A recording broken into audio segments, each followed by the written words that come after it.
Vamos a tomar nuestras Biblias y abrir en el texto de Primera de Juan, capítulo 2, 18 hasta 29. Vamos a leer la palabra de Dios que dice así para nosotros. Primera de Juan 2. Déjame leer verso 17 para contexto, aunque nuestro mensaje es de 18 adelante. Y el mundo pasa y hace la voluntad de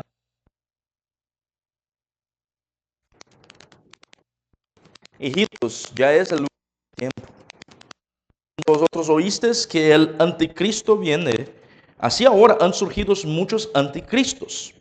Por esto conocemos que es el último tiempo. Salieron de nosotros, pero no eran de nosotros, porque si hubiesen sido de nosotros, habrían permanecido con nosotros. Pero salieron para que se manifestase que no todos son de nosotros. Pero vosotros tenéis la unción del Santo y conocéis todas las cosas. No os he escrito como si ignoraseis la verdad, sino porque la conocéis y porque ninguna mentira procede de la verdad. ¿Quién es el mentiroso sino el que niega que Jesús es el Cristo? Este es anticristo, el que niega al Padre y al Hijo. Todo aquel que niega al Hijo tampoco tiene al Padre. El que confiesa al Hijo tiene también al Padre. Lo que habéis oído desde el principio permanezca en vosotros. Si lo que habéis oído desde el principio permanece en vosotros, también vosotros permaneceréis en el Hijo y en el Padre. Y esta es la promesa que Él nos hizo, la vida eterna. Os he escrito sobre los que os engañan, pero la unción que vosotros recibisteis de Él permanece en vosotros y no tenéis necesidad de que nadie os enseñe. Así como la unción misma os enseña todas las cosas y es verdadera y no es mentira, según ella os ha enseñado, permaneced en Él. Y ahora, hijitos, permaneced en Él para que cuando se manifieste tengamos confianza, para que en su venida no nos alejemos de Él avergonzados. Si sabéis que Él es justo, sabed también que todo el que hace justicia es nacido de Él. Vamos a tener una oración muy corta aquí por la iluminación del Espíritu Santo. El Espíritu Santo de Dios que da a los creyentes la unción del Santo. Da a nosotros comprensión adecuada de la palabra de Dios ahora. Ayuda en la prédica de la palabra, ayuda en la comprensión y aplicación de la palabra en nuestros corazones. Eso pedimos en el nombre santo de Jesucristo, nuestro Salvador. Y adora al Señor que tenemos. Amén. Mis hermanos, vivimos de hecho en un mundo que es caído. Es marcado por la caída, que tenemos pecado en nosotros, pecado alrededor. Y de muchas cosas que pueden traer desánimo. Una de esas cosas, el pastor y apóstol San Juan está tratando con nosotros aquí en ese texto. Puede traer desánimo para nuestra caminada delante del Señor. Una de esas cosas es cuando salen de nosotros, cuando salieron de nosotros, dice así, los que no eran de nosotros. Cuando hay hermanos, personas amadas, tíos, parejas, hijos, hijas, amigos, que conocemos, que en algún momento conocían a Cristo y después salieron del medio del pueblo de Dios. Eso es de gran desánimo, de gran desánimo. Quizás pastores tienen que tratar con eso con más frecuencia que cualquier otra persona, pues muchas veces hay una inversión de años de enseñanza, de oración, de amor, de cuidado. Perdimos personas. Y es muy triste, mas el apóstol San Juan tiene por interés aquí enseñar a la iglesia de Cristo a comprender que eso es parte del último tiempo y que es propósito de Dios incluso utilizar eso para tratar la iglesia del Señor. En nuestro texto, no voy a tratar del texto muy secuencialmente, un verso tras otro, tras otro, tras otro, Pues Juan no es un que tiene un pensamiento muy lineal. Tiene a veces pensamientos que son un poco circulares como un buen hebreo. Voy a tratar de dos temas principales que están relacionados en el texto, que es que Juan tiene por propósito que vengamos a conocer los tiempos, conoce los tiempos, y en medio de las dificultades del tiempo y esa que él pone delante de nosotros de manera más clara, también aprender a confiar en nuestro Dios. Y de la manera que Dios prepara a nosotros para vivir en ese mundo, específicamente con la unción del Espíritu, con un conocimiento de la palabra de Dios. Vamos a ver eso en el segundo punto, como que debemos tener confianza en las cosas que Dios da a nosotros para vivir en ese mundo. Y eso es un mensaje que muchas veces cuando voy a predicar ese texto se queda muy vivo para mí, pues tengo amigos de seminario, tengo personas de mi familia, hay pastores que conocí que viví en la casa de ellos, comiendo después del servicio hasta 2, 3 de la mañana hablando de teología con un pastor. Y años después, estoy viendo que algunas de esas personas, y es triste pensar así, que no eran de nosotros. Pastores que después que mostraron como hombres infieles que habían años, muchos años, sin conocer a Dios, con adulterio, sin arrepentimiento. Hermanos, amigos que evangelizaban junto y después empezaron a enseñar doctrina que es enseñanza de demonios. ¿Y cómo tratamos de eso? ¿Cómo vivimos en un mundo que está marcado por ese tipo de cosas? Bien, el apóstol Juan llega a nosotros y escribe a creyentes que están quizás conmocionados por esas personas que son de dentro, con falsa enseñanza incluso, falsos maestros. Personas a veces de confianza, mas que negaron a Jesús como Cristo y abandonaron a la fe. Y así que Él quiere traer un poco de conforto y consuelo y seguridad y enseñanza de la palabra para que ellos no vengan a caer en error también. En primer tiempo, versos 18, en primer lugar, en versos 18, 19, llegamos aquí, el apóstol Juan va a decir que ya es el último tiempo. Y la primera cosa para nosotros, para darnos cuenta, es la realidad de lo que es ese último tiempo. Vivimos en un mundo marcado por pecado, tenemos el pecado alrededor, mas ese último tiempo más específicamente va a ser marcado y ese es el tiempo que tenemos mientras el Señor Jesús ha ascendido a los cielos, está en los cielos con el Padre, hasta que Él regrese estamos en ese tiempo, ese último tiempo, y han de venir anticristo, o ha de venir el anticristo en el final, pero ahora ya han surgido muchos anticristos. Entonces, ¿qué es que Juan está ahora poniendo delante de nosotros? Que es un tiempo que va a ser marcado por muchas falsas enseñanzas de aquellos que están en contra del Señor Jesús, en contra de la enseñanza de la palabra de Dios, y que en algún momento, en algún día, un último anticristo ha de venir. Los que están en contra de Cristo y muchas veces enseñando cosas falsas como si fuera de Cristo, en lugar de Cristo. Eso es común y no necesitamos ir muy lejos. No hablo mal de falsas enseñanzas para que vengamos a pensar que somos mejores por comparación, no ese es el punto.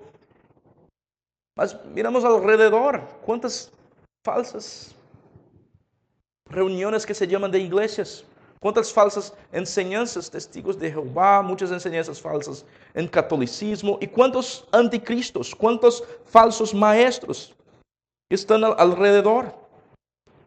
Vivimos en esa última hora, ese último tiempo en que han llegado ya los anticristos.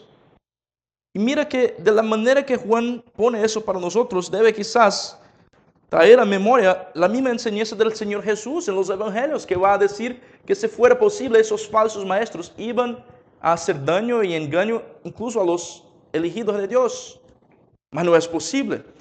Mas al mismo tiempo, el Señor Jesús ya ha predicho y hablado acerca de eso. La primera cosa que necesitamos ver en ese texto es que Juan no ha no está hablando de cosas malas para traer desánimo, sino para traer sabiduría, conocimiento, discernimiento. En los últimos tiempos que vivimos, hay muchos falsos maestros. Es la verdad, es la verdad. Y si no estamos listos para tratar con las falsas enseñanzas, vamos a ser llevados como un árbol en el viento.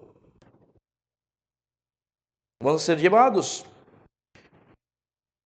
Así que cuando viene falsa enseñanza en el medio de la iglesia de Cristo, en alrededor con las personas que conoce, la primera cosa es que no debemos quedar sorprendidos. No debemos quedar sorprendidos con la realidad de los falsos maestros, pues eso no es en contra del plan de Dios, es parte del plan de Dios. Dios ha predicho eso, el Señor Jesús ha dicho eso, que van a pasar esas cosas, falsos maestros. Los apóstoles, San Juan y otros han también enseñado acerca de eso. Y también no debemos nos sorprender cuando personas niegan enseñanzas fundamentales de las Escrituras, como que Jesús es el Cristo, o la Trinidad, o que Jesús es Dios y hombre, o cosas que son básicas de la fe cristiana que hacen sentido de nuestra salvación, de nuestra necesidad de salvación. Debemos de hecho, en un cierto sentido, esperar esas cosas. Es parte de un mundo caído. Y es triste, mas es la realidad. Y el apóstol pone eso delante de nosotros para que no quedemos desesperados o sorpresos o extremadamente escandalizados cuando falsas enseñanzas llegan a la iglesia. Mas de hecho debemos tener una expectativa, pues el texto dice que a los que salieron de nosotros, pero no eran de nosotros. La iglesia de Cristo, en ese lado de la eternidad, la iglesia visible del Señor, tiene verdaderos creyentes y falsos creyentes. Es la realidad. Es la realidad. Contiene trigo y alquimia, tanto creyentes verdaderos como falsos. Y es el propósito de Dios de exponer, sacar a la luz para la purificación de la iglesia. Mira cómo el texto dice para nosotros: salieron de nosotros, no eran de nosotros, si hubiesen sido de nosotros, habrían permanecido con nosotros, pero salieron para que se manifestase que no todos son de nosotros. Que se manifestasen, pero ¿quién está manifestando? Es el propio Dios en su soberanía. Así que el propósito de Dios, no conozco los planes específicos de Dios, mas el texto enseña que es parte del propósito soberano de Dios. Que lo que no es verdadero sea sacado a la luz para que lo que es verdadero permanezca verdadero. Así que no debemos nos escandalizar con salidas, cuando ves a otro abandonar la fe por cuestión de doctrina, como el texto trata aquí. Mas debemos aplicar una prueba fundamental que el texto bíblico enseña a nosotros.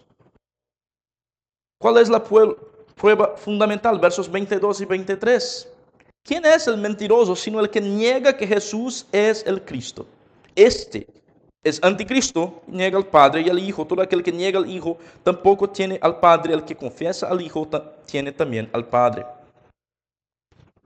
La unión entre el Padre y el Hijo, el que tiene el Hijo tiene al Padre. Pero tener el Hijo significa también conocer quién es ese Hijo y confesarlo como Cristo. Como Cristo. En el retiro hablamos un poco en Isaías 42 de Jesús como el mediador, como el Mesías enviado de Dios. Decir que Jesús es Mesías es decir que Dios tenía un plan eterno para salvar a nosotros por medio de ese hombre. Es el enviado de Dios que fue elegido y también ungido por Dios para hacer el plan de salvación. Y más específicamente en el contexto de Juan, tratando con muchos de los gnósticos, se ve en, por ejemplo, 2 de Juan, creo que es verso 6. 2 de Juan, verso 6, dice así, después verso 7. Este es el amor, que andemos según sus mandamientos. Este es el mandamiento, que andéis en amor como vosotros habéis oído desde el principio, porque muchos engañadores han salido por el mundo que no confiesan que Jesucristo ha venido en carne. Quien esto hace es el engañador y el anticristo. Mirad por vosotros mismos, dice Juan, para que no perdáis el fruto de vuestro trabajo. Y Juan me parece que está poniendo junto esas dos cosas que leemos en versos 6 y 7. La práctica de la fe con el conocimiento de la fe, y esas cosas no se pueden quitar una de la otra. El que es el anticristo es que trae falsa enseñanza y niega a Jesús como venido en la carne. Pero eso fue el problema doctrinario quizás de Juan aquí. Mas hay muchas otras maneras que podemos quizás negar al Señor Jesús como el Cristo, como el Mesías. Hay muchas falsas enseñanzas, eso no es una clase de herejías, mas hay muchas maneras de negar a Cristo. Pero ¿cómo es que vas a quedar listo para tratar de esas cosas? Sabes que en el Banco de Canadá ellos tienen algunas maneras de ver, en todos los bancos, el Banco Nacional de Canadá ellos tienen algunas maneras de los especialistas, notas de dólar canadiense, de cómo ver lo que es falso. Y la técnica de ellos es quedar muy bien acostumbrado con lo que es verdadero. No bien acostumbrado con todas las versiones falsas, pero tan acostumbrado a reconocer tan bien todos los detalles de lo que es verdadero, que cuando comparas eso con lo que sea, vas a ver la diferencia. Y es así que somos llamados a conocer a nuestro Señor Jesucristo. El Señor Jesús como el Cristo, como el Mesías, como el ungido de Dios, su persona, su obra, su vida, su muerte, su resurrección, todo acerca de la persona de Cristo y su obra. Conocer bien a Él, para que no vengamos a ser hallados en error. La prueba es Jesús es el Cristo. Necesito conocer para reconocer que es Él en contra de una versión falsa de Él. Pero no solamente eso. Piensas en el contexto de Juan. ¿Qué significa decir que Jesús es el Cristo? En el contexto de vida de Juan, persecución alrededor del Imperio Romano allá, más también los judíos cerca de la iglesia allá, una persecución también de una manera del partido de los que demandaban la circuncisión para salvación. Muchos desafíos. Decir que Jesús es el Cristo en un contexto como ese, es en un contexto romano de persecución, decir que estás poniendo tu nombre para morir. Y a veces de negar tu propia familia judía. Hay mucho que ser sacrificado en una confesión como esa en el contexto de Juan. A veces es muy fácil para nosotros, en nuestro contexto moderno, en que hay libertad religiosa, decir de boca que Jesús es el Cristo. Mas el test de la prueba doctrinaria de Juan aquí no es simplemente como que un quiz que tienes opciones A, B, C y D. ¿Quién es Jesús? ¿Es un visionario? ¿Es un profeta? ¿Es el Cristo? ¿O tengo la comprensión correcta? ¿El punto correcto? ¿Estoy salvo? ¿Voy a los cielos? Es una confesión que presupone un sacrificio. Un seguir a ese Señor Jesús. Un tomar la propia cruz y seguir a Él. Confesar al Hijo. Y así tenemos el Padre. Quien tiene el Hijo tiene también el Padre. Lo que no tiene el Hijo no tiene el Padre. La consecuencia de una confesión como esa puede ser perder la propia vida. El Señor Jesús como el Salvador, mas no solamente una comprensión intelectual, sino que también dar la propia vida como parte de esa confesión. En el contexto de Juan, eso no es simplemente conocimiento intelectual, mas comprometer tu vida a esa misma confesión que comprendes, pero que también pone tu vida en eso, que Jesús es el Salvador y que no hay otro, que Él es el Cristo, el ungido de Dios, el enviado de Dios, y sí vino en carne, sí vino como hombre, y es hombre y Dios, y es en Él que pongo mi confianza. Esa es la confesión de de Cristo, de Jesús como el Cristo que Juan está hablando en contexto. Y mira, entonces comprendemos un poco más de lo que es los tiempos que estaba pasando en los tiempos que Juan estaba, comprendemos también un poco más de nuestros propios tiempos. Aunque no tenemos persecución religiosa tanto cuanto ellos tenían, la misma verdad permanece a nosotros, que necesitamos confesar a Jesús como el Cristo para nuestra salvación, que necesitamos confesar a Jesús como el Cristo y tomar nuestra cruz y seguir seguir con Él delante de nosotros y caminar hacia Él.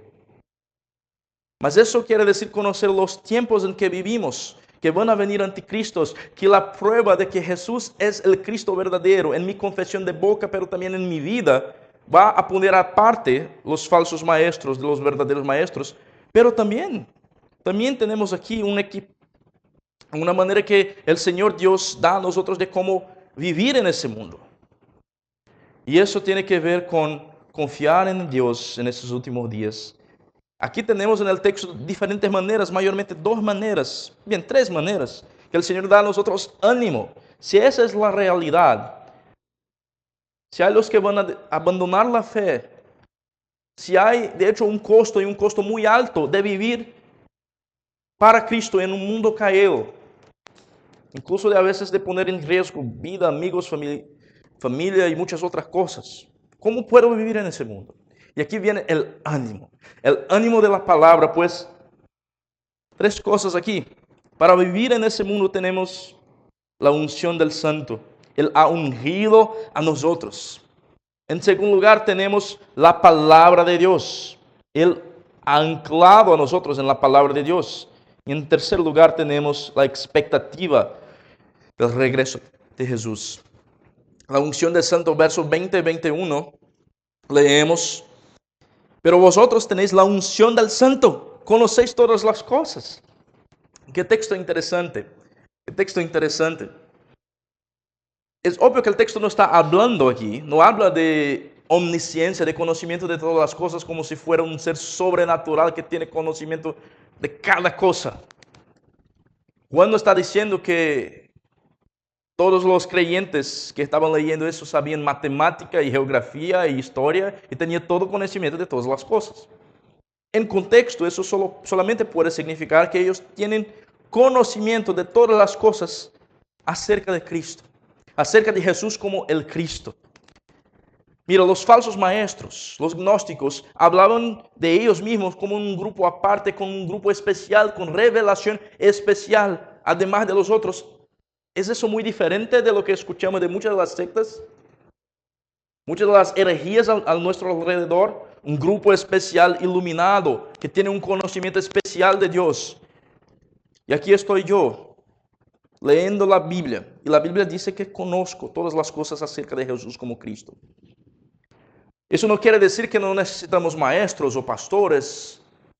Pero mira, tú no necesitas de mí y mi prédica para ser salvo. Necesitas escuchar el Evangelio, pero no especialmente de mí, ni mismo del pastor Zach, o de cualquier otro pastor o hombre. No es un grupo especial de personas que ven a salvarte. Es la revelación de Jesús como Cristo. Y no hay esa como que jerarquía de sobrenaturalidad de una persona espiritualmente muy avanzada que está sobre los otros. La Biblia presenta a nosotros como un sacerdocio santo. Todo el pueblo de Dios tiene conocimiento de Dios por medio de la revelación de las Escrituras. Y sí, es bueno tener maestros, es bueno tener pastores. La Biblia enseña eso también como algo que la iglesia debe tener. Juan no está hablando en contra del propio, debo decir, cuando él escribe eso, no está diciendo que ellos son omniscientes o que no necesitan de enseñanza. Si fuera eso realidad, que no necesitan de enseñanza alguna, ¿por cuál razón está escribiendo a ellos? Obviamente necesitan de alguna enseñanza, como todos necesitamos aprender más de Dios. Mas el punto es, para conocer a Dios no necesita de una revelación de un grupo especial de personas, mas de la revelación que ya viene junto con el Espíritu, la unción del Espíritu. Mira que así como el Padre está con el Hijo, el Espíritu está con la palabra. Versos 24 y 25. No se puede apartar esos dos. lo que habéis oído desde el principio. ¿Qué es que ellos han oído desde el principio? La verdad apostólica, la revelación de Dios a la humanidad. La epístola de Juan empieza lo que era desde el principio, lo que hemos oído, lo que hemos visto con nuestros ojos, lo que hemos contemplado, palparon nuestras manos tocante al verbo de la vida. Y van a decir que después testificamos, anunciamos la vida eterna. El Evangelio está hablando de la revelación de Dios, incluyendo las escrituras del Antiguo Testamento, mas particularmente del testigo apostólico acerca de la persona de Cristo.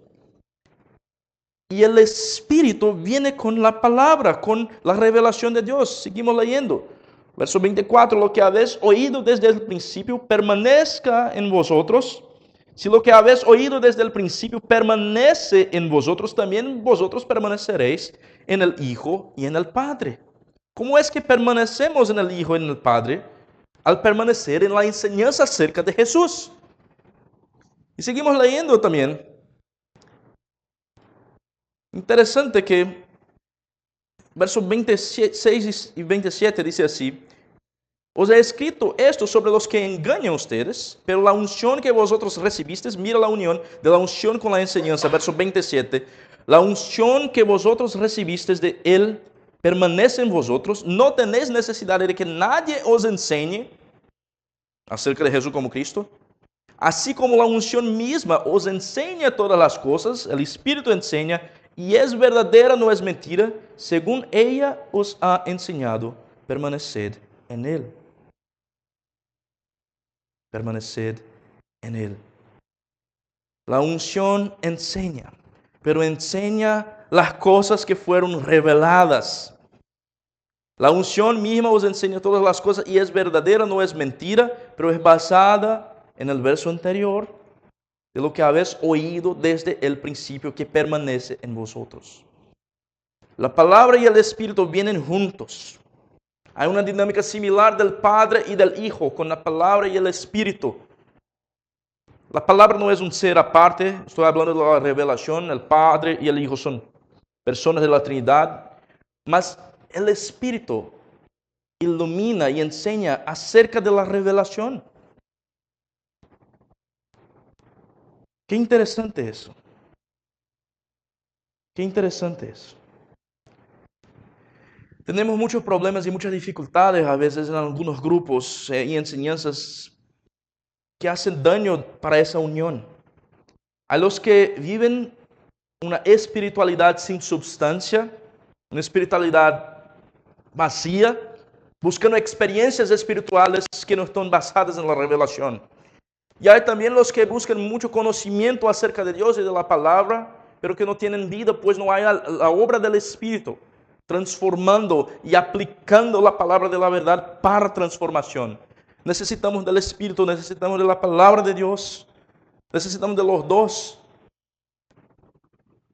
Dios te ha equipado, creyente, con el Espíritu y con la palabra, con la revelación y con el poder del Señor para efectuar el poder de la revelación en el corazón para cambiar. Así que en medio de un mundo caído, en medio de un mundo con mucho pecado fuera, somos víctimas de pecado, tenemos lucha contra nuestro propio pecado. ¿Dónde vamos? A la revelación de Dios. Mas la revelación de Dios sin el poder del Espíritu, a veces para nosotros es solamente condenación.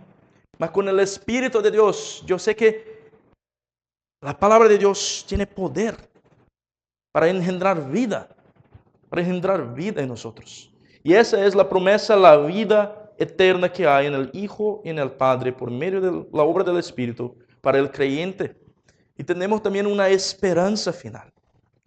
Una esperanza final. Verso 28. Ahora, hijitos, permaneced en Él, para que cuando se manifieste tengamos confianza, para que en su venida no nos alejemos de Él avergonzados.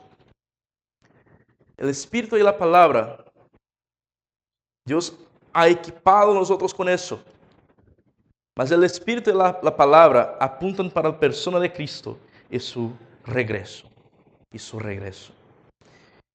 Así que ese es el ánimo que tenemos cuando sufrimos por el pecado, nuestro pecado alrededor, cuando a veces Quizás podemos escandalizar con falsas enseñanzas, con falsos maestros.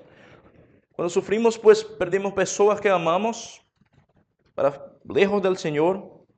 Necesitamos ir a la palabra de Dios bajo la obra del Espíritu para mirar a Cristo con expectativa de su regreso. La palabra y el Espíritu. Y eso no es una verdad. Mira que Juan está hablando a creyentes. Juan está hablando a creyentes. Y la palabra y el Espíritu no son solamente parte de nuestro llegar a conocer al Señor, mas aquí en la epístola de Juan, parte de nuestra santificación. A mí me gusta utilizar esa ilustración que fue útil para mí una vez. A mí me acuerdo bien que estaba pensando una vez en mi casa y con mi esposa, y a veces nuestras esposas predican mejor que nosotros en la casa al hablar de la palabra con nosotros. Y estaba muy desanimado por mi propio pecado, con muchas tareas, con muchas cosas para hacer y con, no sé si la palabra correcta en español es preguiça. No tenía, ¿perdón? No, quizás no estaba con mucha voluntad de hacer las cosas. Estaba como aquella figura de Proverbios. No es solamente desanimado, es alguien que es lazy. Si puede ayudarme. Flojera. Sí, pereza, flojera. Y eso es pecado. Y yo tenía muchas cosas desanimado, eso hace años atrás. Y miré a mi esposa, mira mi amor, no puedo hacerlo, es demasiado. Y la verdad es que no es, pues tengo demasiadas cosas para hacer, es mi propio pecado. Mi esposa miró a mí y dijo una cosa que siempre me acuerdo a mi alma. Si tú puedes, tú tienes el Espíritu de Dios, tienes el Espíritu Santo. Y me llevó a la palabra, me enseñó algunas cosas de la palabra. Y a veces en nuestra vida, aquí, mientras quedamos desanimados con cosas alrededor, cosas dentro de nosotros, necesitamos tomar a nosotros y hablar con nosotros así de manera firme. Mira, como el salmista habla y dice así, confía en Dios. Necesitamos también decir, yo tengo el Espíritu Santo de Dios. De manera que santificación es posible. Santificación es posible en ese mundo. Salvación es posible. Predicar y salvar al que está perdido, lejos de Dios, aún es posible. Luchar en contra de las falsas enseñanzas, de los falsos maestros en ese mundo. Y la obra de restauración, la obra de hablar en contra de las falsas enseñanzas y también traer personas para Cristo. Todo eso es posible, pues tenemos la palabra y el Espíritu. Y tenemos también una expectativa. No vivimos para ese mundo, vivimos en un peregrinaje. Tenemos una expectativa que el Señor va a regresar. Qué interesante.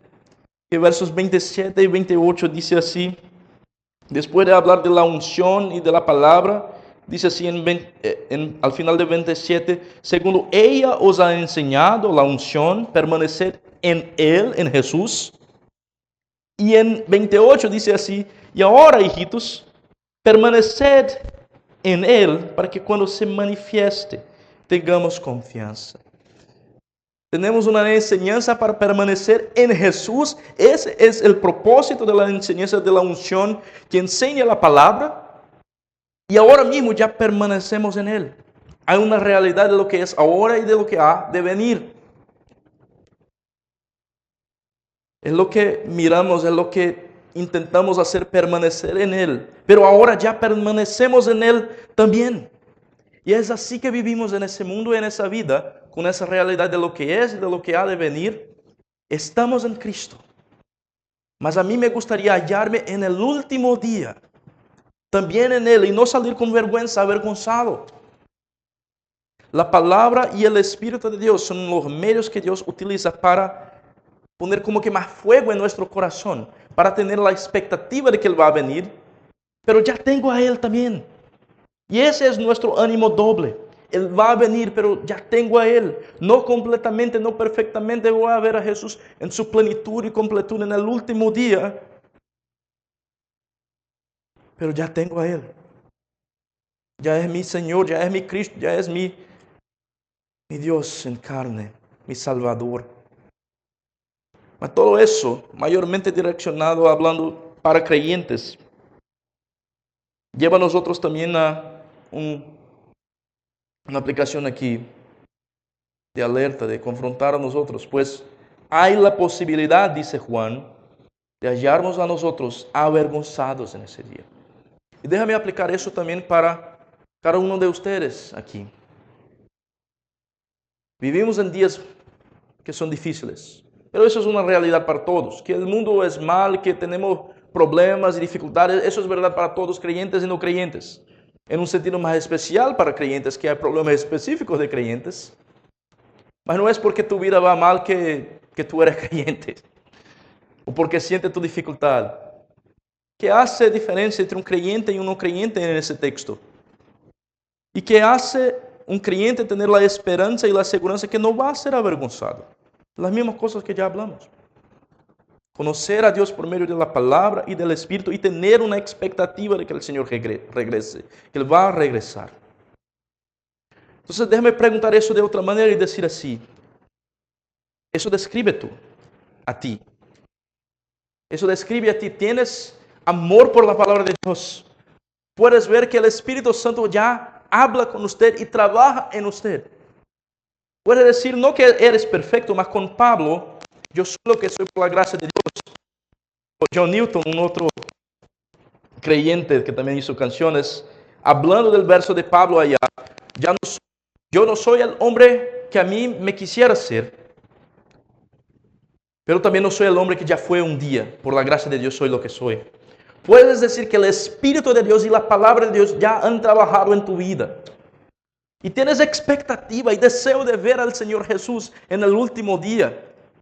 Ya permaneces en Él hoy. Pues esas cosas no son verdad acerca de usted. La única expectativa que debes tener es vergüenza. En aquel último día, si la palabra de Dios y el Espíritu de Dios no están en usted hoy, si no permaneces en Él por medio de la palabra y del Espíritu, la única expectativa que debes tener es quedar avergonzado. Y va a venir un día, que el Señor Jesús va a apartar creyentes y no creyentes. Para unos va a decir, llega, viene, para el gozo de tu Señor. Para otros va a decir, apartad de mí, pues no conozco a ustedes. ¿Y cómo que podemos tener confianza y no vergüenza? El texto ya enseñó eso a nosotros. No necesito quedar con expectativas así, soy creyente, no soy creyente. Si permaneces en Él hoy, en el último día va a permanecer en Él. Pero si no permaneces en Él hoy, la expectativa es vergüenza. Poniendo eso de otra manera, ¿cómo debo hallar confianza en mi corazón? Aplicando para creyentes. ¿Cómo voy a hallar confianza en mi corazón que no voy a ser avergonzado? El texto no habla de perfeccionismo cristiano. No necesitas ser un creyente sin pecado ninguno, mas necesitas de la palabra y del Espíritu y de ese amor y deseo por ver a Cristo en su venida. Hay esa semilla de fe. Si hay esa semilla de fe, esa simiente. Y si puedes reconocer que Dios ha obrado eso en usted, entonces debes tener confianza. Debes tener confianza y descanso en el Señor y buscar más y más y más por medio de la palabra y del Espíritu crecer en el Señor. Y más y más y más desear que el Señor venga. Mas no debes tener miedo del infierno. Mas evalúa tu propio corazón. Evalúa tu propio corazón. Pues quizás puede ser uno de ellos que están en medio de la iglesia, pero no es parte de la iglesia. Uno de nosotros, más que en la verdad va a salir, pues no eres de nosotros. A mi oración es que todos aquí sean encontrados en el último día con el buen pastor, no avergonzados. Mas eso es lo que el Señor tiene para nosotros hoy. Vivimos en un mundo mal, con pecado alrededor, con pecado dentro de nosotros, con falsas enseñanzas, con personas que dejan a la fe por cuestiones de doctrina, por cuestiones de práctica, por amar más a su pecado que a Dios. Mas el ánimo que tenemos es que tenemos la palabra, tenemos el Espíritu y miramos al Señor. Celebramos su vida y muerte hasta que Él regrese. Vamos a orar. Señor nuestro Dios, te damos gracias, pues eres un Dios santo, santo, santo. Mas como un Dios santo no te aleja de nosotros, Señor, mas das a nosotros la palabra y el Espíritu de Dios para enseñar a nosotros la verdad y la revelación, para que permanezcamos en Él, en el Señor Jesús. Y es eso que a nosotros nos interesa, Señor, permanecer en ti, amado Jesús. Oro, Señor, para que no vengamos a ser hallados en el último día con vergüenza, para que vengamos a tener ánimo en el Señor Jesús, en ver la palabra y el Espíritu de Dios obrando en nosotros hoy, para que permaneciendo en Él, tengamos confianza en el último día. Da a nosotros, Señor, gozo en ti, alegría en ti y ánimo que santificación es posible en ese mundo por medio de la palabra y del Espíritu, y que va a venir un mundo en que no vamos más a tener pecado, no va a haber más pecado, mas vamos a tener el privilegio de adorar al Señor sin pecado ninguno. Ayuda a nosotros a vivir hoy, Señor, con confianza y sin vergüenza, y no engañados en nuestros pecados, mas vez tras vez, día tras día, siendo más y más santificados por el Señor. Oramos esas cosas en el nombre de Jesús. Amén.